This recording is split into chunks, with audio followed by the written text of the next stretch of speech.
രാഹുൽ മാങ്കൂട്ടത്തിൽ ഇത് രാഹുലിനെതിരെ തുടക്കത്തിൽ വളരെ അഡമൻ്റായ സ്റ്റാൻഡ് എടുത്ത് രാഷ്ട്രീയ നേതാവിൻ്റെ പേര് വി ഡി സതീശൻ എന്നുള്ളതാണ്. പക്ഷേ ബാക്കി ഏത് നേതാവ് എടുക്കുന്നതിനേക്കാൾ കൂടുതൽ അഡമൻ്റായ സ്റ്റാൻഡ് വി ഡി സതീശൻ എടുത്ത് വി ഡിക്ക് ഒരു അത്തരത്തിലൊരു കൺവിക്ഷനും ബോധ്യമില്ലാതെ രാഹുലിനെ അങ്ങനെ തള്ളി പറയൂ.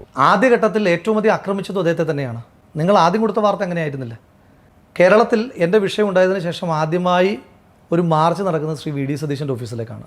വി ഡി സതീശൻ എന്നെ സംരക്ഷിക്കുന്നു എന്ന് പറഞ്ഞിട്ടായിരുന്നു ആദ്യത്തെ മാർച്ച്. പിന്നെ നിങ്ങൾ പറഞ്ഞു ഏറ്റവും കടുത്ത നിലപാടെടുക്കുന്ന അദ്ദേഹമാണെന്ന് പറഞ്ഞു. ഇനി അദ്ദേഹത്തിന് എന്തെങ്കിലും ബോധ്യങ്ങളുണ്ടെങ്കിൽ ഞാൻ അദ്ദേഹത്തോട് സംസാരിക്കുവാനും അദ്ദേഹത്തോട് എൻ്റെ ഭാഗം കൂടി പറയണമല്ലോ, എൻ്റെ ഭാഗം പറയുവാനും ഞാൻ തയ്യാറാണ്. ഇതുവരെ അങ്ങനെ സംസാരം ഉണ്ടായിട്ടില്ല. അങ്ങനെ സംസാരിക്കാനൊരു അത് ഞാനാണല്ലോ ഇനിഷ്യേറ്റ് ചെയ്യേണ്ടത്. അപ്പോൾ സ്വാഭാവികമായിട്ടും അദ്ദേഹത്തിന് അങ്ങനെ ഒരു തെറ്റിദ്ധാരണ ഉണ്ടെങ്കിൽ ഞാനാണ് അത് ഇനിഷ്യേറ്റ് ചെയ്യേണ്ടത്. അതുണ്ടായിട്ടില്ല. രാഹുൽ അടുത്ത കാലത്ത് കേരള രാഷ്ട്രീയത്തിൽ വളർന്നു വന്ന ഏത് രാഷ്ട്രീയ പാർട്ടിയിലേക്ക് ഏറ്റവും കൂടുതൽ ഒരു ഗ്രോത്ത് റേറ്റിൽ വളർന്നു വന്ന രാഷ്ട്രീയ നേതാവാണ്. ചർച്ചകൾ കൂടിയാവട്ടെ, യൂത്ത് കോൺഗ്രസ് സംസ്ഥാന അധ്യക്ഷനാവട്ടെ, വളരെ പെട്ടെന്ന് പാലക്കാട് MLA ആയ കോൺഗ്രസിൻ്റെ പ്രധാന മുഖമായ യൂത്ത് ബ്രിഗേഡ് എന്ന് പറയുന്ന ആ ബ്രിഗേഡിലെ പ്രധാനിയായിരുന്ന ഒരാളാണ്. അയാളെ പ്രതിപക്ഷ നേതാവ് ഒന്നും നോക്കാതെ ചുമ്മാ തള്ളി പറയുന്നതാണോ രാഹുൽ? ആ ചോദ്യത്തിൽ തന്നെ ഈ പലയിടത്തായി സ്ഥാപിക്കപ്പെട്ടിട്ടുള്ള ഒരു പൊതുബോധ്യമുണ്ട്. വളരെ പെട്ടെന്നെന്ന് പറയുമ്പോൾ നിങ്ങൾ 2020 തൊട്ടുള്ള കാര്യങ്ങളെ നിങ്ങൾ കാൽക്കുലേറ്റ് ചെയ്യുന്നുള്ളൂ.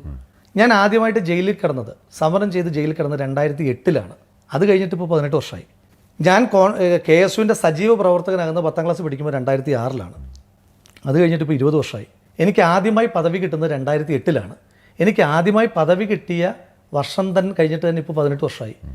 ഞാൻ യൂണിറ്റ് ഭാരവാഹിയായി തുടങ്ങി, അസംബ്ലി ഭാരവാഹിയായി വന്ന് KSUവിൻ്റെ ജില്ലാ സെക്രട്ടറിയായി, ജില്ലാ പ്രസിഡൻ്റായി, സംസ്ഥാന ജനറൽ സെക്രട്ടറിയായി, ദേശീയ സെക്രട്ടറിയായി, യൂത്ത് കോൺഗ്രസിൻ്റെ മണ്ഡലം പ്രസിഡൻ്റായി, സംസ്ഥാന ജനറൽ സെക്രട്ടറിയായി, സംസ്ഥാന പ്രസിഡൻ്റായ ആളാണ്. ഇതിൽ കൂടുതൽ എങ്ങനെയാണ് ഒരാൾക്ക് സ്ലോ ഗ്രോത്ത് ഉണ്ടാക്കാൻ പറ്റുക? ഇതിൽ കൂടുതൽ എങ്ങനെയാണ് ഒരാൾക്ക് താഴേക്ക് തട്ടിന്ന് വരാൻ പറ്റുക? അങ്ങയുടെ ആ ചോദ്യത്തിനകത്ത് ആ പാർട്ടിനോടുള്ള വിയോജിപ്പ് മാത്രം ഞാൻ പറഞ്ഞു. അതൊരു പൊതുബോധം, അതൊരു പൊതുബോധമായതുകൊണ്ട് അതുകൂടി ക്ലാരിഫൈ ചെയ്യേണ്ട ഒരു സാഹചര്യം ആയതുകൊണ്ട് പറഞ്ഞതാണ്. ഏറ്റവും പ്രധാനമായ ഒരു നേതാവിനെ ഒരു ബോധമില്ലാതെ കേട്ടുകേഴ് അടിസ്ഥാനത്തിൽ വി ഡി തള്ളി പറയുന്നതാണ്. അല്ല, ഞാൻ പറഞ്ഞല്ലോ ശ്രീ വി ഡി സതീശന് ഇപ്പോൾ സ്വാഭാവികമായിട്ടും അദ്ദേഹത്തോട് എൻ്റെ ഭാഗം പറയുക, രണ്ടുപേരുടെ ഒരു വിഷയം ഉണ്ടാകുമ്പോൾ രണ്ടുപേരുടെയും വാദം കേൾക്കുക എന്ന് പറയുന്നത് നാച്ചുറൽ ജസ്റ്റിസ് ആണ് അല്ലേ? എൻ്റെ ഭാഗം ഇതുവരെ ഞാൻ പറഞ്ഞിട്ടില്ല. അദ്ദേഹം ഒരു കാരണവശാലും ഇല്ല.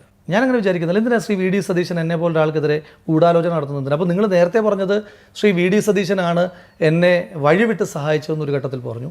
ഇപ്പോൾ പറയുന്നു ശ്രീ വി ഡി സതീശൻ ഗൂഢാലോചനയിൽ പങ്കുണ്ടെന്ന് ചോദിക്കുന്നു. അതെന്തിനാ ഇങ്ങനെ കോൺഗ്രസിലേക്ക് കൊണ്ടുവന്ന് കെട്ടുന്നത്? എന്തിനാ? താങ്കൾ കോൺഗ്രസ്സുകാരനായിരുന്നതുകൊണ്ട് എനിക്കെതിരെ ഗൂഢാലോചന ഇപ്പോൾ കോൺഗ്രസിൽ നല്ലല്ലോ നടക്കുക, കോൺഗ്രസിന് പുറത്തുനിന്നായിരിക്കുമല്ലോ കൂടുതൽ നടക്കുക.